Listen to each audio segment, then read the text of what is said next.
In today's video, I'm going to teach you how to view search history in Perplexity AI. By the end, you'll know exactly where your past conversations live and how to quickly find both your previous threads and any files you've used with Perplexity. First, open your preferred web browser and head to Perplexity A. This takes you to Perplexity's homepage where you can start a new query or continue something you worked on earlier. Make sure you're on the official site and for the best experience that you're signed into the account where you've been using Perplexity. Your history is tied to your account, so being in the right one ensures everything shows up as expected. Once you're on the site, look for the history option. On desktop, you'll typically find it in the left-hand sidebar. On mobile or smaller screens, you may need to open the main menu to see it. Click History to open a timeline of your recent activity. This page is your central hub for revisiting what you've asked before.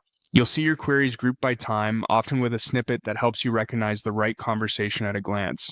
Opening any item here takes you straight back into that conversation, with your prompts, follow-ups, and the assistant's answers intact, so you can pick up exactly where you left off. Within this view, you'll notice access to your library, which organizes everything into two main categories. Click on Threads to focus on full conversation threads. Threads are the back and forth exchanges you've had with Perplexity. Selecting this view makes it easy to scan through titles and prompts and jump right into the dialogue you want to revisit.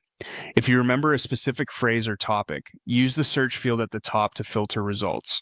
Even a partial keyword is often enough to surface the right thread.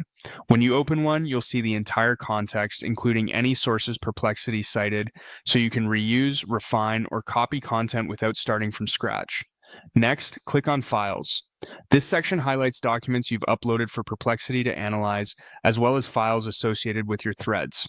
It's especially helpful when you want to go directly to a source file, say a PDF or a document you referenced, without digging through every conversation. From here, you can open a file and then jump to any related thread to view the analysis and responses that involve that document. That's it. Go to Perplexity, open History, then explore threads for your past conversations and files for your uploaded materials. With these areas in mind, you'll always know where to find your previous work and continue confidently from wherever you left off.